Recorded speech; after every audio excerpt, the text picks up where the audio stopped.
자, 이 시간에는 이제 형법 제7조 조문을 좀 보도록 하겠습니다. 자, 외국에서 집행된 형의 산입이라고 되어 있는데 외국에서 범죄를 저지르고 거기에서 이제 형을 집행을 받았어요. 근데 다시 이제 우리나라로 돌아오겠죠. 그래서 인천공항에 도착을 했는데 거기에서 다시 체포해 가지고 이 사람을 또 처벌할 수 있는가의 문제가 첫 번째입니다. 그래서 이게 이중 처벌이 아니냐 이렇게 주장할 수 있지만 외국에서 받은 형은 외국에서 뭔가 그 땅에서 잘못했으니까 그 나라 법에 의해서 처벌을 받은 것이고 우리나라로 들어오면 우리나라 땅에서 이루어진 건 아니지만 우리나라 사람이니까 속인주의에 따라서 처벌을 또 할 수 있다. 이건 이중처벌 금지가 아니다라고 봅니다.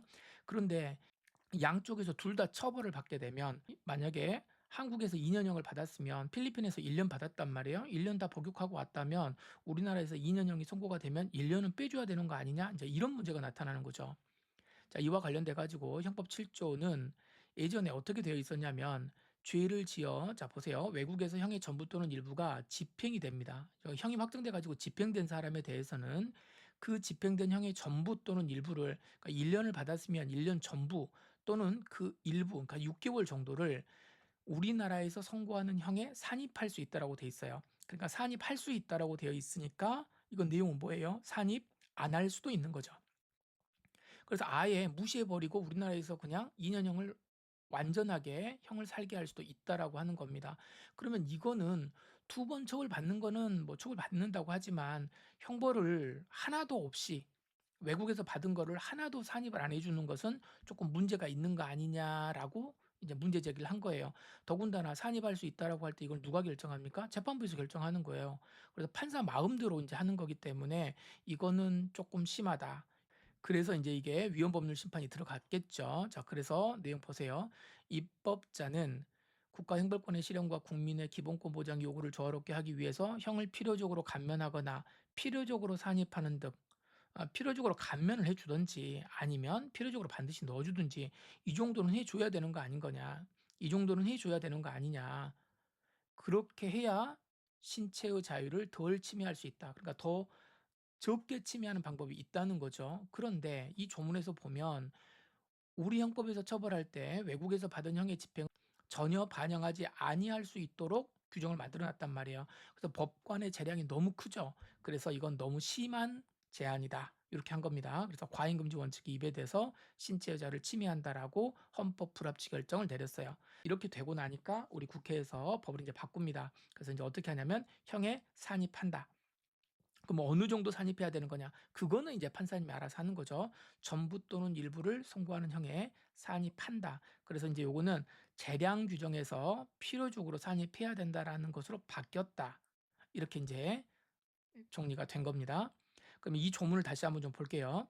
자, 7조 조문이 죄를 지어서 외국에서 형의 전부 또는 일부가 집행된 사람이라고 그랬잖아요. 그럼 요 집행된 사람은 뭐 하는 사람이냐? 이렇게 되는 겁니다.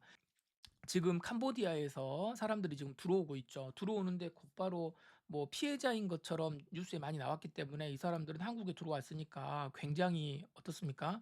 안도의 한숨을 쉬면서 이제 집으로 돌아가야 될 텐데 여러분 뉴스 봐보면 지금 어떻게 되고 있어요. 지금 공항에서 내리자마자 어떻게 돼 있냐면 지금 경찰서로 다 연행되고 있습니다. 그럼 이 경우는 어떻게 되는 거예요? 지금 들어오는 사람들은 피해자는 아주 극소수고 나머지 사람들이 다 어떤 사람이냐면 캄보디아 당국에 의해서 지금 구금되어 있던 사람입니다. 그러니까 캄보디아 법에 의할 때도 지금 범죄인으로 취급받고 있는 사람이에요. 뭐 캄보디아에서 뭔가 좀 나쁜 일을 했겠지. 그러니까 스스로 했든 어쩔 수 없이 끌려가서 했든 간에 범죄 조직에 지금 연루가 되어 있는 상황인 거예요. 그래서 우리나라에서 지금 다시 지금 수사를 받고 재판을 받을 수도 있는 상황인 겁니다. 그러면 만약에 그 사람들이요. 외국에서 형을 집행 중이었다라고 생각해 보세요. 집행 중이었다라고 하면 그 기간은 어떻게 한다? 우리나라에서 재판 받아 가지고 선고하는 형에 산입한다는 겁니다. 그런데 이 사람들이 집행되는 사람이 아니고 요거 보면 아직 형의 집행이 아니고 수사 과정에서 구금되어 있는 경우도 있을 수 있죠.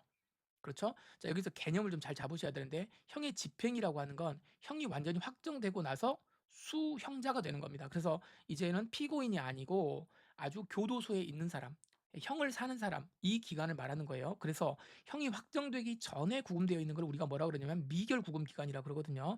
그래서 미결 구금 기간은 산입해 주지 않습니다. 그래서 만약에 지금 캄보디아에서 들어오는 사람들이 형이 확정된 것이 아니고 수사받고 있는 기간 동안에 구금되어 있다라고 한다면 이 기간은 우리나라에서 형을 선고할 때 산입해 주지 않는다는 거예요. 아시겠죠?